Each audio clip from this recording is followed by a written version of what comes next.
রোজার সময় রিমি নামাজ পড়ছে। আল্লাহর নিকট হাত তুলে মনে মনে কি জানি বলল। রিমি এখনো জায়নামাজে বসে আছে।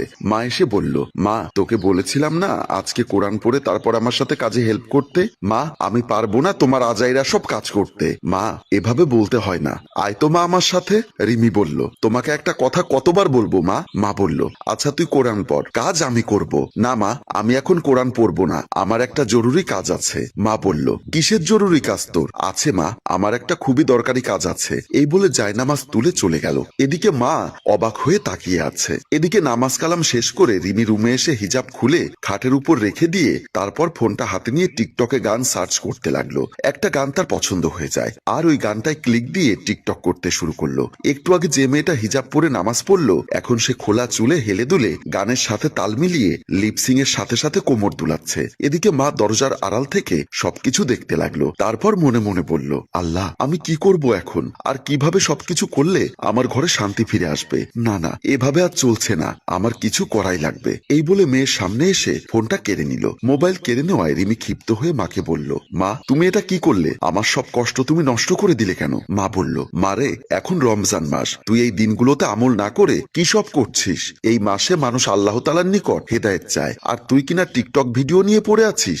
মা আমি তোমাকে বারবার বলেছি আমার জীবন নিয়ে তুমি কথা বলবে না, আর কেন এসব বলো আমি বুঝি না। তুমিও রোজা রাখো আমিও রোজা রাখি, তুমিও নামাজ পড়ো আমিও নামাজ পড়ি, তুমিও কোরআন পড়ো আমিও কোরআন পড়ি, তাহলে তোমার আমার মধ্যে পার্থক্য কি? মা মেয়েকে আবারও বোঝাতে থাকে, কিন্তু মেয়ের এদিকে কোনো খেয়াল নেই। মা রাগ হয়ে চলে যায় সেখান থেকে। মেয়ে আবারও নাচতে থাকে ফোনটা সামনে নিয়ে। আকাশ সব জায়গায় মাকে খুঁজে না পেয়ে ডাকতে থাকে, মা ও মা, মা আপনি কোথায়? ছেলের ডাক শুনে মা এসে বলল, কিরে বাবা কি হয়েছে, কেন ডাকছিস এভাবে? আকাশ মায়ের পায়ে সালাম করে বলল, মা আপনি জানেন না নামাজ শেষ করে উঠে আমি আপনার পায়ে সালাম না করলে আমার গোটা দিন আর ভালো কাটে না। মা বলল, এসব পাগলামি কবে ছাড়বি বাবা বলতো শুনি। মা এখানে পাগলামি না, যে মা আমাকে এত সুন্দর করে মনের মানুষ করতে সাহায্য করলেন সে মাকে চিনবো না আর কাকে চিনবো বলুন? মা বলল, বাবা যা গিয়ে একটু রেস্ট কর, অনেক ক্লান্ত লাগছে তোকে। না মা আমি এখন রেস্ট করব না, আমি এখন কোরআন পড়বো। মা মনে মনে ভাবছে একজন চাঁদের মতো সুন্দর আর একজন কেন যে এমন করে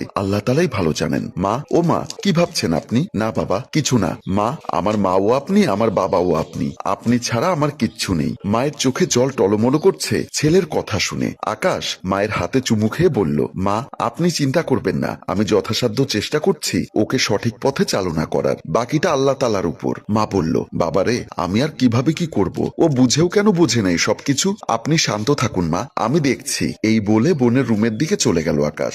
রিমি বেলকনিতে দাঁড়িয়ে আছে। আকাশ বোনের কাছে এসে বলল, আচ্ছা বোন একটা কথা বলতো। কি কথা ভাইয়া? এই ভার্চুয়াল জগৎ তোকে কি দিয়েছে? ভাইয়ের প্রশ্ন শুনে রিমি খুব দ্রুত বলতে শুরু করলো, আমাকে নিত্য নতুন অ্যাক্টিভ ফলোয়ার দিয়েছে, এক একটা ভিডিওতে million million views, lakh lakh like comment ও শেয়ার, এছাড়া আরো অনেক কিছু। আচ্ছা এই লাইক কমেন্ট শেয়ার আর ভিউজ দিয়ে তোর কি লাভ হচ্ছে আমাকে একটু বোঝাবি? আমাকে পুরো বিশ্ব চিনেছে, আমি জাস্ট ভাই এখন ভাইরাল, তুমি এসব বুঝবে না। আমি বুঝি না তাই বুঝতে চাই, আমাকে সবটা তুই খুলে বল। রিমি আবার বলতে থাকে, এক সময় আমাকে পুরো পৃথিবী চিনবে, রিমি নাম বলতেই সবাই চমকে উঠবে। আচ্ছা সবাই চিনলে তাতে তোর কি লাভ হবে? ভাইয়া কাউকে কেউ চিনলে সেটা তো বড় পাওয়া, একজন মানুষ বিশ্বের সেরা পরিচিত মুখ হবে, এর চেয়ে আর ভালো কি হতে পারে? আকাশ বলল, আচ্ছা তুই নামাজও পড়িস রোজাও রাখিস আবার এসব নাচানাচিও করিস, কেন রোজা রাখিস তাহলে? কেনই বা নামাজ পড়িস? ওমা রোজার মাসে রোজা রাখবো না, নামাজ পড়বো না, কোরআন পড়বো না? বোন তোকে আবারও বলছি এই পথ থেকে ফিরে আয়, আল্লাহর পথে আয়, দেখবি শান্তি আর শান্তি। তোর কাছে তখন এসব ভার্চুয়াল জগৎ বিশ্বের মতো লাগবে।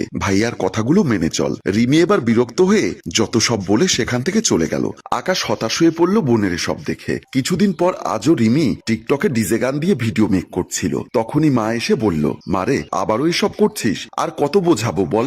রিমি বলল, মা আমি তো রোজা রাখছি নামাজও পড়ছি, তারপরও তুমি কেন আমার কানের পাশে রোজ রোজ এসব নিয়ে প্যারা দিতে থাকো? মারে তুই রোজা রাখিস নামাজ কালাম সবই পড়িস, কিন্তু তুই মন থেকে এগুলো মানিস না। এই মাসের ওসিলায় তুই সব ছেড়ে দে মা, এসব ভার্চুয়াল জগৎ তোর দুনিয়ার জীবন এবং পরকালের জীবন দুটোই নষ্ট করে দিবে। মারে তুই আল্লাহর পথে ফিরে আয়। মা তুমি কিন্তু বাড়াবাড়ি করছো, আমি আল্লাহর নিয়ম সব তো মানছি, তারপরও কেন তুমি আমার সাথে ঝামেলা করছো? মা তোমাকে সাবধান করে দিলাম, আর এসব নিয়ে আমার কাছে আসবে না। এ কথা শুনে মা বলল, মারে এভাবে বেপর্দা চলা ঠিক না, নামাজ কালাম পড়িস আবার উচ্ছৃঙ্খল ভাবে চলিস, মারে জীবনটা এভাবে শেষ করিস না। মায়ের কথা শুনে রিমি চোখ রাঙিয়ে বলল, মা তোমাকে একটু আগে কি বললাম আর একবার বাড়াবাড়ি করলে আমি কিন্তু ভুলে যাব তুমি আমার মা। এই বলে আবারও ভিডিও করতে লাগলো। এসব শুনে এবং দেখে মা রেগে গিয়ে মেয়ের হাত থেকে ফোনটা কেড়ে নিল। ফোন কেড়ে নেওয়াতে রিমি মাকে ধাক্কা দিয়ে ফেলে দিল। মা পড়ে গিয়ে মেয়ের দিকে তাকিয়ে আছে, দু চোখে জল টলমলো করছে। নিজেরই পেটের সন্তান তার গায়ে হাত তুলল, এটা ভেবে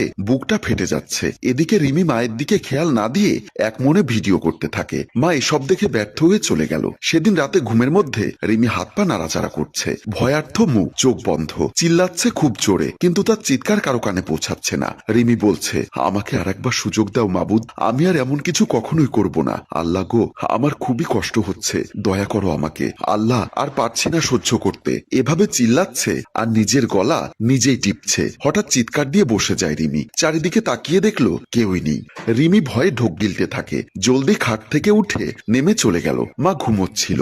রিমি মায়ের কাছে এসে মায়ের পায়ে পড়ে কাঁদতে থাকে, মা গো, তুমি আমাকে ক্ষমা করে দিও, আমি দুনিয়ার মিথ্যা মোহমায় পড়ে তোমাকে আঘাত করেছি। তোমাকে আমি এতটাই আঘাত করেছি যার ক্ষমা কখনোই পাবো কিনা জানি না। মা, তবুও ক্ষমা চাই, আমাকে ক্ষমা করে দিও। তোমরাই ঠিক ছিলে মা, আমি সম্পূর্ণ ভুল ছিলাম। চোখ মুখ মুছে নিজের মায়ের রুম থেকে চলে যায়। মা মেয়ের চলে যাওয়ার পর চোখ খুলে ভাবতে থাকে, আর পেছন পেছন সেও উঠে চলে যায়। একটু পর অজু করে এসে নামাজ পড়তে লাগলো। নামাজ শেষ করে কাঁদতে কাঁদতে হাত তুলে বলছে, আল্লাহ, তুমি আমাকে হেদায়েত দান করো, আমাকে এই মিথ্যা দুনিয়ার মোহ থেকে রক্ষা করো। আমি আর কখনোই এই মিথ্যা দুনিয়ায় মজবো না। আল্লাহ, আমি তোমার পথে চলবো। আমি এ সব কিছু থেকে মুক্তি চাই। এসবে কোনো শান্তি নেই মাবুদ, আমি পরকালে শান্তি চাই। আমাকে তুমি তোমার পথে চালনা করো মাবুদ, আমিন।